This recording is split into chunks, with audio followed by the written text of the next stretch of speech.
नमस्कार, मैं सलोनी नांदे और आप देख रहे हैं केसरी उजाला न्यूज।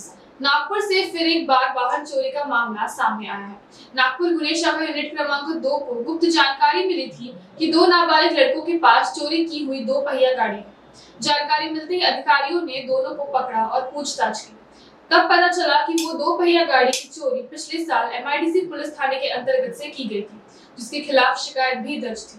गुने शाखा पथक ने उस गाड़ी को MIDC पुलिस थाने को सौंपा और बच्चों को उनके माता पिता के हवाले कर दिया। युनिट 2 पथकाला गोपनीय माहिती मिळाली होती की 2 विधी संघर्ष बालकांच्या जवळ एक वाहन दिसत आहे जे चोरीचं असल्याची गोपनीय माहिती होती। त्या संबंधाने आम्ही नमूद जे विधी संघर्ष बालक होते यांचा शोध घेतला, यांना ताब्यात घेतलं आणि त्यांच्याकडे जे वाहन होतं त्या संबंधाने त्यांच्याकडे विचारपूस केली असता असे लक्षात आले की सदरील वाहन हे पोलीस ठाणे MIDC येथून 2023 मध्ये चोरी गेलेले वाहन आहे आणि त्याच्या संबंधाने गुन्हा सुद्धा दाखल आहे।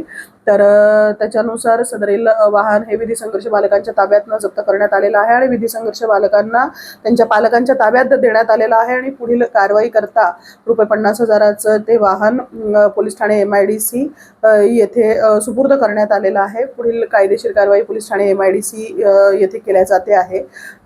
तसेच ही संपूर्ण कार्यवाही आमच्या युनिट 2 चे पोलीस उपनिरीक्षक श्री मनोज राऊत, त्यांच्या पथकातले head constable Naresh Tumbada, head constable Gajanan Kubde, Naik police अंमलदार कमलेश गडेर, नाईक पोलीस अंमलदार आशिष धनरे, सुरेश तेलेवार, प्रवीण शेळके या सर्व अंमलदारांनी मिळून ही कारवाई केलेली आहे। आणि ह्या संपूर्ण कारवाई करता आम्हाला मार्गदर्शन माननीय पोलीस आयुक्त सर, माननीय पोलीस जॉइंट CP मॅडम, आमचे ॲडिशनल CP सर, DCP गुन्हे श्री निमित Goyal sir, ACP Shri Abhijit Patil sir या सगळ्यांचे मार्गदर्शन लाभून ही कारवाई करण्यात आलेली आहे।